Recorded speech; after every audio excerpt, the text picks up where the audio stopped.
Hi friends, this is Himanshu from Dev advisory. और ये video में हम निफ्टी और बैंक निफ्टी का एनालिसिस देखेंगे और फिर कुछ स्टॉक्स मैंने आइडेंटिफाई किए इंट्राडे के लिए, उसको हम कैसे प्लान कर सकते हैं that we will discuss. So Nifty का डेली चार्ट है और मैंने जैसे बताया था कि I am anticipating this breakout. But अब क्या हुआ है कि ये प्राइस एक्शन को हमें थोड़ा ध्यान से समझना पड़ेगा। पहले जैसे मैंने एक बार आपके साथ डिस्कस किया था तो एक रेंज थी यहाँ पर 150 और 550 के आसपास की।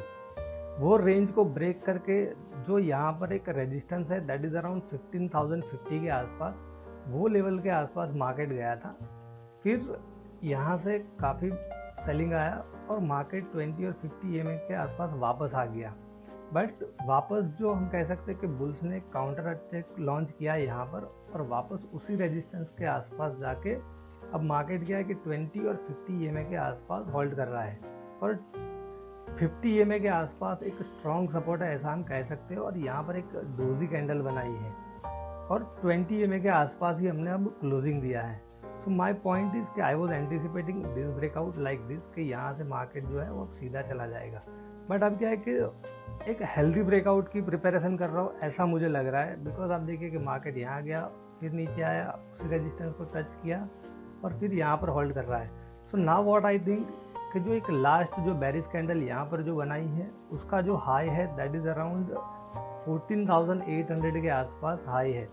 अगर वो हाई के ऊपर मार्केट ने एक या दो कंसेक्यूटिव क्लोजिंग यहाँ पे दे दी तो this may prove a very handy breakout और फिर क्या है कि एक स्ट्रॉन्ग ब्रेकआउट यहाँ से आ सकता है। और फिर ये ब्रेकआउट आने के बाद जो हम डिस्कस कर रहे थे यहाँ पर कि ये जो स्टॉप लॉस है दैट इज़ अराउंड 14,460, फिर ये एक इम्पॉर्टेंट रेफरेंस पॉइंट हमारे लिए बन जाएगा कि ये एक इम्पॉर्टेंट स्टॉप लॉस बन जाएगा 14,620 के आसपास। तो जैसे मैंने बताया कि अगर कंसेक्यूटिव क्लोजेज अगर 14,850 के आसपास आए तो फिर क्या है कि ऑड्स बहुत ही बढ़ जाएंगे कि एक ब्रेकआउट जो आएगा वो एक हेल्दी ब्रेकआउट होगा और वो सस्टेन भी रह सकता है।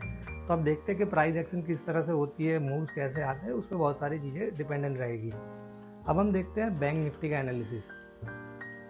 और बैंक निफ्टी में हम डिस्कस कर रहे थे कि ट्रेंड जो है वो साइडवेज है और आप यहाँ पर क्लियरली देख ही सकते हो कि ये जो रेंज है उसी में काफ़ी टाइम से बैंक निफ्टी ट्रेड कर रहा है।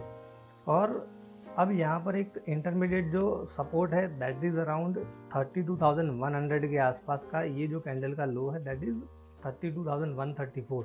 तो ये एक इंटरमीडिएट सपोर्ट के आसपास बैंक निफ्टी आया है और अगर इसको होल्ड करने में अगर ये सक्सेसफुल रहता है तो आने वाले दिनों में मे बी 20 EMA और 50 EMA तक ये बाउंस बैक कर सकता है। बट जब तक 20 EMA के ऊपर यहाँ पर वो ट्रेड नहीं करता है तब तक क्या है कि इसमें थोड़ी बहुत वीकनेस रह सकती है। और जैसे मैंने बताया था कि ये लो जो है दैट इज़ अराउंड 31,625 के आसपास, वो लो प्रोटेक्टेड है। तब तक क्या है कि यहाँ से ट्रेंड ऊपर जाने की पूरी पॉसिबिलिटीज़ है। बट अगर ये लो को हमने ब्रीच कर दिया तो फिर क्या है कि धीरे धीरे इसमें वीकनेस भी बढ़ सकती है। तो अब देखते हैं कि कैसे मूव्स आते हैं, उस पर बहुत सारी चीज़ें डिपेंडेंट रहेगी। अब हम निफ्टी और बैंक निफ्टी को 15 मिनट में कैसे प्लान कर सकते हैं वो देखते हैं। तो निफ्टी को हमें सबसे पहले देखते हैं कि शॉर्ट प्लान करना हो तो यहाँ पर जो रेंज है दैट इज़ अराउंड 660 और 620, ये रेंज के बीच में अगर कंसोलिडेशन मिलता है तो ही हम क्या है कि शॉर्ट प्लान कर सकते हैं। इन शॉर्ट 660 के नीचे ही हमें शॉर्ट अप प्रीफर करना चाहिए। अगर गैप अप होते हैं फॉर एग्जांपल कि प्राइस जो है ये यहाँ पर क्लाउड के ऊपर ही क्लोज हो गई, then we should wait for a consolidation. यहाँ पर एक हेल्दी कंसोलिडेशन हमें देखने को मिलता है और फिर यहाँ से जो ब्रेकआउट आएगा उसको हम प्लान कर सकते हैं। ऑल्टरनेटिवली दूसरे तरीके का जो प्लान है वो इस तरह से रह सकता है कि अगर प्राइस क्लाउड के ऊपर गैप अप हो गई और वो गैप को 1 आवर तक होल्ड करता है, जिसको हम बोलते हैं कि 1 आवर की ओपनिंग रेंज ब्रेकआउट, तो फिर वो 1 आवर के बाद ब्रेकआउट आता है तो उसको हम प्लान कर सकते हैं। और 15 मिनट में यहाँ पर स्क्वीज़ है तो अब देखते हैं कि मार्केट कैसे ओपन होता है, उस पर बहुत सारी चीज़ें डिपेंडेंट रहेगी। बट 1 आवर का ब्रेकआउट हम प्लान कर सकते हैं। अब बैंक निफ्टी को हम देखते हैं 15 मिनट में कि कैसे प्लान कर सकते हैं। कि यहाँ पर 15 मिनट में हम देखें तो एक स्ट्रॉन्ग ट्रेंड नीचे की तरफ आ गया है और क्लाउड के नीचे ही प्राइस है। बट एक सिंपल प्राइस एक्शन में आपको यहाँ पर दिखाऊँ तो यहाँ पर देखिए कि एक फॉलिंग वेज जैसी हमें एक पैटर्न यहाँ पर देखने को मिल रही है। This is the trend line. अगर हमें शॉर्ट प्लान करना हो तो जैसे हमने डेली में देखा कि 32,100 के आसपास का एक सपोर्ट है, उसके नीचे ही हम शॉर्ट प्लान करेंगे, क्योंकि कई बार क्या होता है कि फिर ये सपोर्ट को ब्रीच करके मार्केट वापस एक स्पाइक मार देता है ऊपर की तरफ। अगर उसके नीचे गया इस तरह से और फिर ये लेवल के आसपास रेजिस्टेंस फेस करता है तो ही हम यहाँ पे शॉर्ट प्लान कर सकते हैं, या तो फिर क्या है कि 32,100 के नीचे जाने के बाद यहाँ पर एक कंसोलिडेशन मिलता है, then we will plan a short trade. इस तरह से हम प्लान कर सकते हैं। बट जैसे मैंने बताया कि एक यहाँ पर एक फॉलिंग वेज जैसी पैटर्न बन रही है, तो अगर ये ट्रेंड लाइन के ऊपर हम ट्रेड करते हैं, टू बी वेरी प्रिसाइसली, तो हम ये हाई को पकड़ सकते हैं, दैट इज 32,416। 32,416 के ऊपर ट्रेड करते हैं और यहाँ पर एक रेंज है दैट इज अराउंड 550 की। तो ब्रॉडली हम कहें कि ये रेंज में हमें एक कंसोलिडेशन मिला, ये जो रेंज है 32,450 और 32,550 की एक रेंज में हमें एक कंसोलिडेशन मिलता है यहाँ पर ये रेंज में, और उसके बाद जो ऊपर का ब्रेकआउट आया है उसको हम प्लान कर सकते हैं। इन दैट केस 32,700 या 32,800 के आसपास ये बैंक निफ्टी जा सकती है, और उस टाइम पे क्या है कि हमारे पास एक रीजनेबल स्टॉप लॉस भी यहाँ पर रहेगा 32,400 के आसपास का। तो ये ब्रेकआउट मैं प्लान कर रहा हूँ कि अगर ये ब्रेकआउट मिलता है तो हम उसको ऊपर की साइड में प्लान कर सकते हैं, और नीचे की साइड में जैसे मैंने बताया कि इसके नीचे ही हम प्लान करेंगे। अब हम कुछ स्टॉक्स देखते हैं इंट्राडे के लिए जो मुझे ठीक लग रहा है। सबसे पहले जो स्टॉक है दैट इज रिलायंस।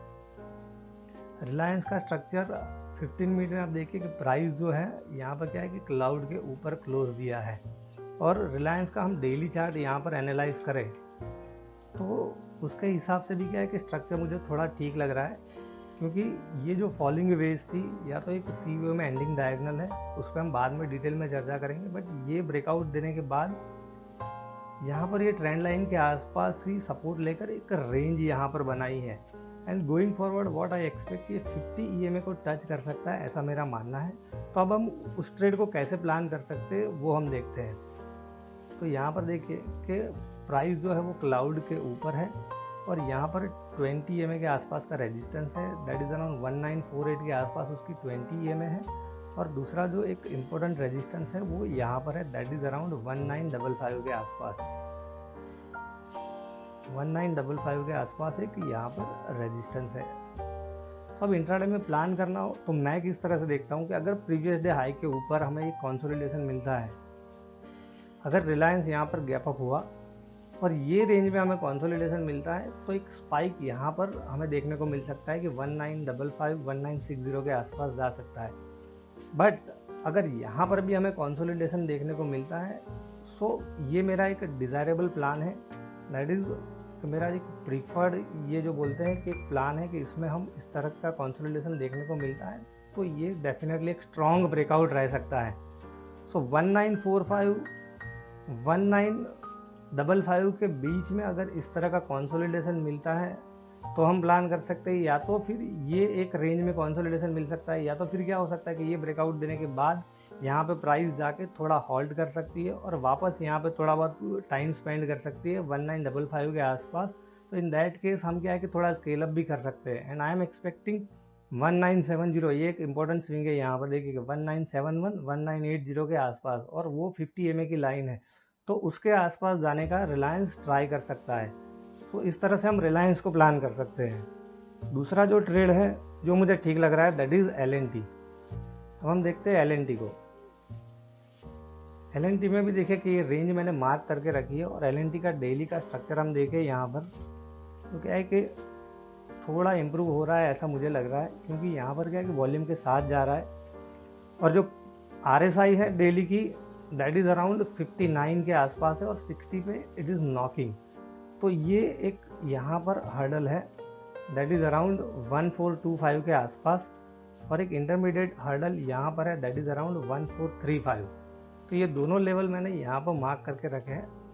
अगर ये रेंज में कंसोलिडेशन हमें मिलता है 1425 1435, तो यहाँ से जो ब्रेकआउट आएगा तो आई एम एक्सपेक्टिंग कि 1450 के आसपास जा सकता है, जो इमीडिएट एक हर्डल है। और उस टाइम पे क्या होगा कि आपकी जो डेली RSI है यहाँ पर हमने देखी है वो भी 60 के ऊपर क्रॉस कर गई होगी, तो फिर क्या है कि इसके ऊपर जो है बुल्स मतलब क्लोज देने का ट्राई कर सकते हैं। तो ये जो ब्रेकआउट आता है वहाँ से हम ट्रेड को प्लान कर सकते हैं और उस टाइम पे हम स्टॉप लॉस लगा सकते हैं अराउंड 1410 के आसपास। और ये ट्रेड को फिर क्या है कि आप अगर 1450 के ऊपर क्लोज दिया तो वो ट्रेड को आप फिर क्या है कि शॉर्ट टर्म स्विंग में भी कन्वर्ट कर सकते हो। तो कुछ इस तरह से LNT को प्लान कर सकते हैं। और जो दूसरा एक स्टॉक है HCL technology, that is looking good to me. अब देखिए कि HCL टेक्नोलॉजी का एक स्ट्रक्चर मुझे इंट्राडे का ठीक लग रहा है। उसमें डेली चार्ट भी एनालाइज करने की कोई ज़रूरत नहीं है। सिंपली यहाँ पर जो हर्डल है दैट इज़ जो प्रीवियस डे हाई है उसको क्रॉस करेगा 912। आई एम एक्सपेक्टिंग कि उसके ऊपर ये 920 और 923 के आसपास जा सकता है। सो 912 के ऊपर 905 का हम स्टॉप लॉस लेंगे, 905 या 906 का हम स्टॉप लॉस ले सकते हैं। एंड आई एम एक्सपेक्टिंग 921 या तो 923 के आसपास ये जा सकता है इंट्राडे के लिए। सो आई होप फ्रेंड्स कि ये जो मैंने एनालिसिस आपके साथ शेयर की है वो आपको ट्रेडिंग में ज़रूर हेल्प करेगी। Thank you.